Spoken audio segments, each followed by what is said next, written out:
সালাফি আকীদা শব্দটি ব্যাপকভাবে বলছে ভ্রান্তরাও। মূল সালাফিদের বৈশিষ্ট্য সম্পর্কে জানতে চাই। একেবারে খাঁটি কথা বলেছেন। আমরা দেখতে পাচ্ছি, আশ্চর্যের বিষয় হচ্ছে কিছু মানুষ বলতেছে সালাফি আকীদা, আসলাফ এর নাম দিচ্ছে। হ্যাঁ, সালাফ, কেউ কেউ নিজেরা সালাফি বানাচ্ছে, সালাফি বানায়, বলছে সালাফি অমুক আলেম বলেছেন। আপনি ভালো করে খোঁজ নিয়ে দেখেন, সে আশারি ও মাতুরিদি এর সালাফি বানাইয়া আপনাকে বিভ্রান্ত করছে। কারণ আপনারা যেহেতু জেনে গেছেন সালাফি আকীদা ছাড়া নিবেন না, বিশুদ্ধ আকীদা ছাড়া নিবেন না, যা সালফে সালেহিন আকীদা তা নিবেন। এখন আপনাকে বিভ্রান্ত করার জন্য একজনের সালাফি বানাইবেন। ইবনুল মুবারক নামে এক ব্যক্তি আছিল আশারি, ওই ব্যক্তি মুতাজিলিও আসিল, তার মধ্যে কিছুটা এতজালও ছিল। ওই ব্যক্তি একটা লেখছে, সে লোগাবি ছিল, ভাষাবিদ ছিল। এরা কি করছে, ওর একটা বক্তব্য আছে, আল্লাহ তাআলা ইস্তাওয়া অর্থ ইস্তাউলা, আরশের উপরে আরশকে করায়ত্ত করেছেন, দখল করেছেন। এরা তাড়াতাড়ি বলছে ইবনুল মুবারক এটা বলেছেন। আর সাধারণত ইবনুল মুবারক বলে কাকে বোঝায়? বিশাল আলেম, আমিরুল মুমিনিন হাদিস, হাদিসের মধ্যে আমিরুল মুমিনিন আবু হানিফা রাহমাতুল্লাহ ছাত্র, এবং বলতে পারেন জাংশন হাদিসের, ওনাকে বোঝায়। এরা কি করছে, ওই নামটা না দিয়ে এই নামটা ইবনুল মুবারক দিয়ে চালাই দিচ্ছে, ওনার নাম মিথ্যাচার চালাই দিচ্ছে। বুঝে আসছে? সুতরাং এরা কি করে, সালাফ নিয়ে, সালফে সালেহিনের নাম নিয়ে এরা এক ধরনের জুসুরি করতেছে আমাদের সাথে। সুতরাং সালাফ যদি বলে সালাফটা কে গো, আপনার সালাফটা কে, ভালো করে বলেন তো। দেখবেন তো সালাফ বলতে হয়তো হুট করে বলে দিবে নওয়াবী বলছে, ইবনে হাজার বলছে, হয়তো বলতে যে ইমাম জুওয়াইনি বলছে, অথবা গাজালি বলছে, রাজি বলছে, এইগুলি বলবে সালাফ। এগুলি তো সালাফ না, এগুলি সালাফ, হ্যাঁ আগে চলে গেছে এই হিসেবে সালাফ। কিন্তু আমাদের যে সালাফ তারা কারা? আমাদের সালাফ হচ্ছে সাহাবায়ে কেরাম। কি বলছি? এক নম্বর সাহাবায়ে কেরাম, দুই নম্বর তাবেঈন। তাবেঈন যারা সাহাবাদের সুন্দর অনুসারী, তারা সব তাবেঈন না। কারণ তাবেঈনের মধ্যে ভালো মন্দ উভয়টা ছিল, ভালো ছিল মন্দ ছিল। সাহাবীদের মধ্যে সবাই, আর তাবেঈদের মধ্যে যারা সুন্দর করে সাহাবীদের অনুসরণ করেছেন। এরপরে আকবার তাবেঈন, যারা সাহাবীদের তাবেঈদের সুন্দর অনুসরণ করেছেন। কেন সবাই না, কিন্তু আকবার তাবেঈনের মধ্যে জাহমিয়া, জাদ ইবনে দুরাম, এগুলো সব ঢুকে এই জন্য। আর ইমামরা, চার ইমাম এবং হাদিসের ইমামরা, এর বাইরে 300 হিজরির পরে 310 বা 15 ধরতে পারি ইমাম, আপনি যেটা তাবারি ধরলে 300 সাড়ে 300 পরে, 300 পরে আর কেউ নেই।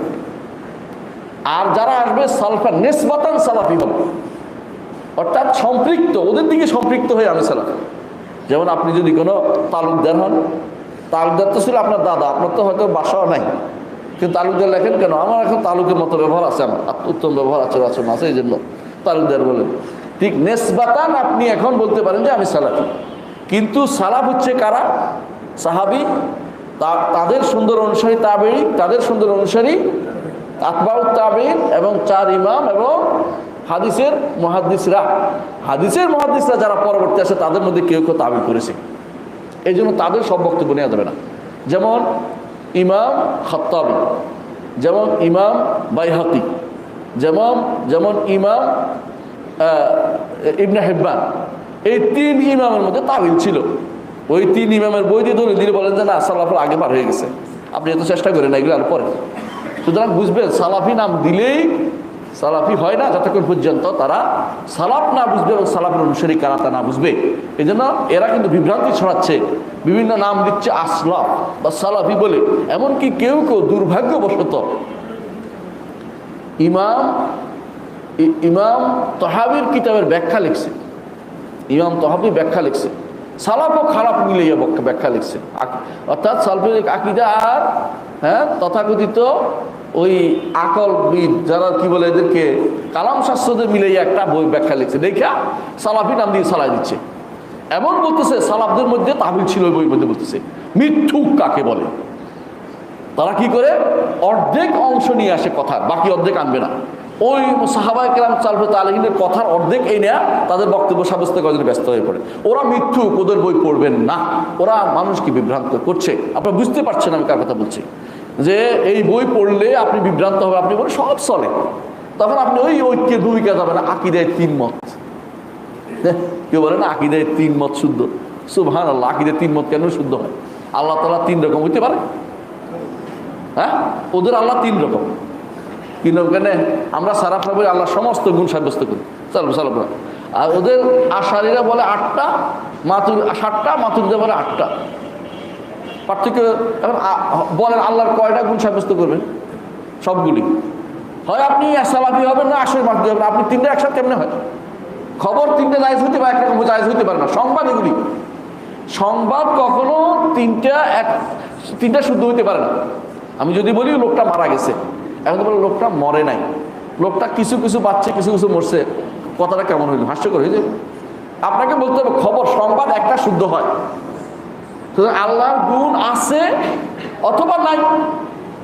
আপনি যদি আল্লাহর গুণ নাই তাহলে আপনি একটা মতের আছেন, আল্লাহর গুণ আছে একটা মতে আছেন। আপনি যদি বলেন যে আল্লাহর গুণ আছে শুদ্ধ, নাই বলছে এটাও শুদ্ধ, কিছু আছে বলছে কিছু নাই বলছে এটাও শুদ্ধ, তো আপনি কি হাসি তামাশা শুরু করছেন আমার সাথে? দিন কি ঠাট্টা জিনিস? এটা কি নির্দেশনা? হ্যাঁ, মাসাইলের মধ্যে একতলাফ হয়, আকাইদের মধ্যে একতলাফ হয় না। এই জন্য আকীদার মধ্যে কোনো মতভেদ ছিল না। আকীদার মধ্যে কেউ কেউ চুপ ছিল কিন্তু মতভেদ করে নাই। সালাফদের মধ্যে মতভেদের কোনো সিস্টেম নাই, কোনো কিছু মতভেদ হয় নাই। এই জন্য বইটার আমার একটা গ্রন্থ আছে, সেটা হচ্ছে ফাতাওয়াল হামাবিয়াল কুবরা। এর শুরুতে আমি বিস্তারিত আলোচনা করেছি, এটা পড়ে নেবেন। আর সালাফদের বৈশিষ্ট্য কি এই বিষয়টা আমি খুতবা আলোচনা করছিলাম। কয়েকটা খুতবায় দেখবেন যে আহলে সুন্নাত জামাতের বৈশিষ্ট্য, আকীদার বৈশিষ্ট্য আলোচনা করছিলাম। ওগুলি বাকিটা আলোচনা আসবে ইনশাআল্লাহ আগামী কয়েক খুতবাতে পারে। وقل جاء الحق وزهق الباطل إن الباطل كان زهوقا